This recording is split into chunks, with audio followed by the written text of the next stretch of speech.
याचिका लगाई है राज ठाकरे को लेकर। मौलाना अली हुसैन कुम्मी भी मेरे साथ शिया पर्सनल लॉ बोर्ड की तरफ से जुड़ गए हैं और डॉक्टर आदिश सी अग्रवाल तो सीनियर एडवोकेट पूर्व अध्यक्ष SCBA मेरे साथ जुड़े हुए हैं। मैं पहले घनश्याम उपाध्याय आपसे ही बात कर लेता हूं, क्या एतराज हैं आपके? आपने हमारी पैनलिस्ट नाजिया को अभी सुना होगा, आपके एतराज क्या थे कि आपको सुप्रीम कोर्ट का रुख करना पड़ा?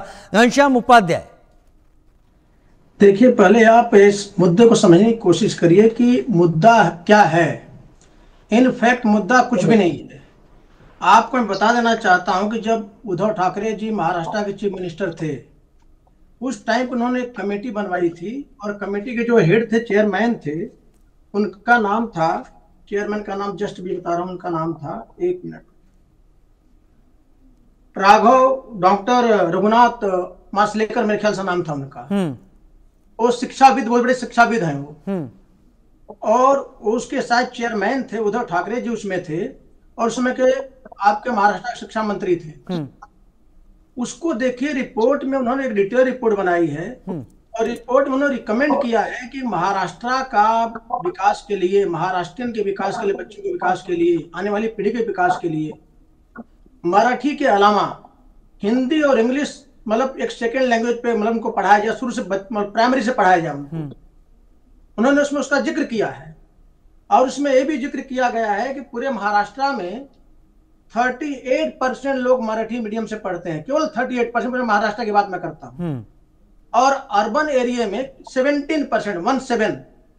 ये रिपोर्ट में सर्वे करने के बाद रिपोर्ट बनाई गई, हवा में रिपोर्ट नहीं है। तब उस समय राज ठाकरे कहां पर थे?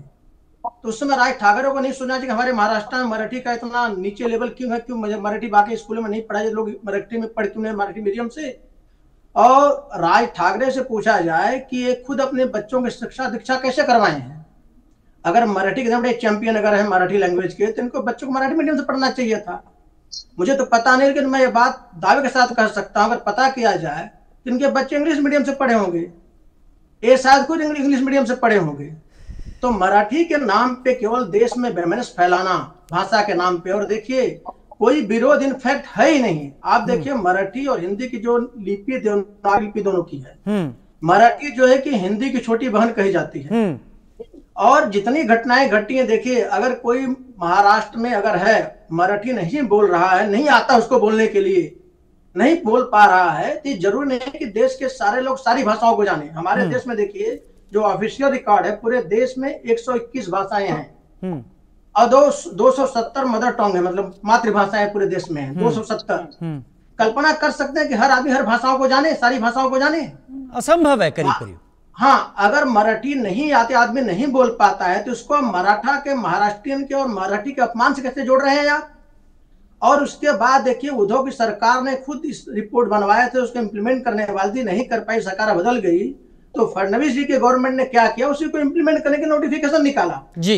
उसके बाद उद्धव जी राजनीतिक कारण से राज ठाकरे के साथ मिलकर भी आगे विरोध किए, सरकार ने उसको वापस ले लिया। जब सरकार ने वापस ले लिया तो भैया आपका क्या बचा? अभी आप क्यों लोगों को पकड़ पकड़ गरीबों को मार रहे हो आप हिंदी के नाम पे और मराठी के नाम पे? देखिए राज ठाकरे जो है महाराष्ट्र के स्वर्णिम इतिहास को अपमानित कर रहे हैं। उनको जरा जाके जो है कि महाराष्ट्र के इतिहास के पन्नों को पलटना चाहिए। मैं समझ गया। आप सुप्रीम कोर्ट याचिका लेकर गए हैं कि जो चीज उद्धव ठाकरे ने अपने मुख्यमंत्रित्व काल में खुद ही एक शिक्षा